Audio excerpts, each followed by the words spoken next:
Hello everyone, this is Shivangi. Welcome to shift classes. Video में discuss करने वाले हैं ऑटोनॉमस और अकोमोडेटिंग ट्रांजैक्शन, स्वायत्त और सुविधाजनक लेन देन दोनों ही लैंग्वेजेस में डिस्कस करेंगे। तो चलिए स्टार्ट करते हैं। तो पहले हम ऑटोनॉमस को समझेंगे, फिर देन अकोमोडेटिंग ट्रांजैक्शन को, स्वायत्त लेन देन। तो ये वो ट्रांजैक्शन होती हैं जो किस लिए होती हैं, प्रॉफिट अर्न करने के लिए होती हैं। हिंदी मीडियम वालों के लिए नेक्स्ट स्लाइड में, ठीक है। ना कि जो बीओपी के अंदर गैप है, ठीक है, उसको पूरा करने के लिए सिंपल वर्ड्स में समझें।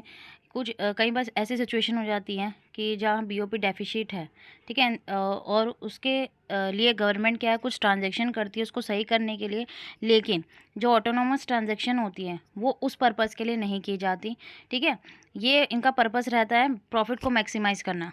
लेकिन अगर बीओपी में घाटा है, ठीक है, और सरकार उसके लिए कोई स्टेप उठाती है, कोई ट्रांजैक्शन करती है ताकि जो घाटे को हम कवर कर सकें, लेकिन वो ऑटोनॉमस ट्रांजैक्शन नहीं होती, ये ऑटोमेटिकली होती है अपने आप, ठीक है। तो ये जो ट्रांजैक्शन होती है ये इंडिपेंडेंट होती है बीओपी से। ये जो ट्रांजैक्शन होती है इनको हम कौन सी ट्रांजैक्शन कहते हैं, अभी एग्जाम्पल से आपको समझ में आ जाएगा। अबव द लाइन ट्रांजैक्शन कहते हैं, तो इनका नाम ध्यान रखना कि मान लीजिए ऑटोनॉमस ट्रांजैक्शन ना लिखा है, ये लिखा आ जाए कि अबव द लाइन ट्रांजैक्शन को एक्सप्लेन करो, तो आपको याद होना चाहिए, ठीक है।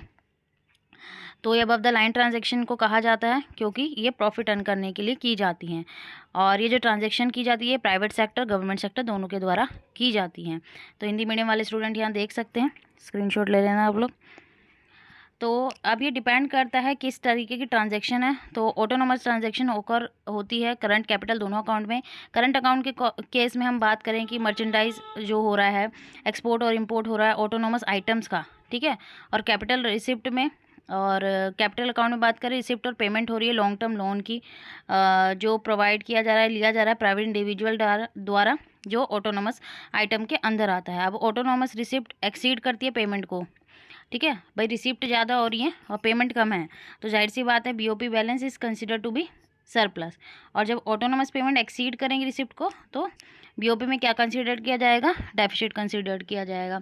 अब एग्जांपल से आपको समझ में आ जाएगा कि कैसे इंडिपेंडेंट होती है बीओपी से। मान लीजिए कोई एमएनसी है, वो फॉरेन डायरेक्ट इन्वेस्टमेंट कर रही है हमारी कंट्री के अंदर, तो उसका मेन पर्पज़ क्या है, प्रॉफिट अर्न करना। तो ये जो ट्रांजैक्शन है बीओपी को करेक्ट करने के लिए नहीं की गई कि भाई बीओपी में उनका घाटा है इसलिए। तो जो ऑटोनॉमस आइटम है वो कौन कौन से हैं भाई, ट्रेड हो रहा है गुड और सर्विसेज में, एक तरफा से जो हस्तांतरण होता है अनडिसाइड ट्रांजैक्शन, और कैपिटल जो ट्रांसफ़र होता है, ठीक है। अब बात करते हैं अकोमोडेटिंग ट्रांजैक्शन। तो ये एक वो इकोनॉमिक ट्रांजैक्शन है जो बीओपी में जो गैप है भाई, जहाँ पे घाटा हो रहा है, तो जो गवर्नमेंट द्वारा जो स्टेप लिए जाते हैं उसको बीओपी को करेक्ट करने के लिए जो ट्रांजैक्शन की जाती है वो अकोमोडेटिंग ट्रांजैक्शन की जाती है, जिसको हिंदी में सुविधाजनक लेन देन या अनुकूल लेन देन भी कहते हैं, ठीक है।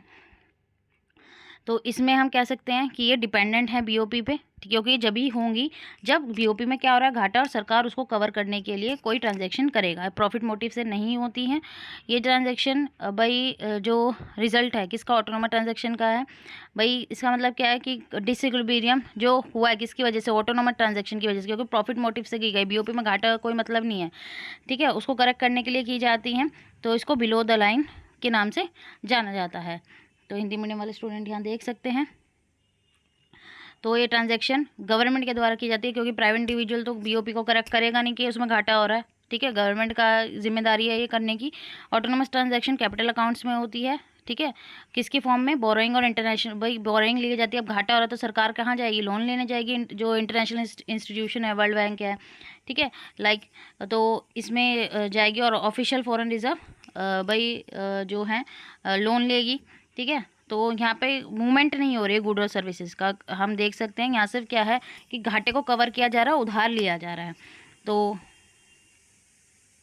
एग्जांपल देखें कि घाटा हो रहा है बीओपी में अंदर तो बोरोइंग की जाएगी देश की गवर्नमेंट के द्वारा। तो इसके आइटम्स क्या क्या हैं, बोरोइंग करना आईएमएफ से, फॉरेन फाइनेंशियल इंस्टीट्यूशन से, और फॉरेन एक्सचेंज रिजर्व। यहाँ पे हिंदी मीडियम वाले स्टूडेंट देख सकते हैं, ठीक है, तो आप लोग स्क्रीनशॉट ले लेना।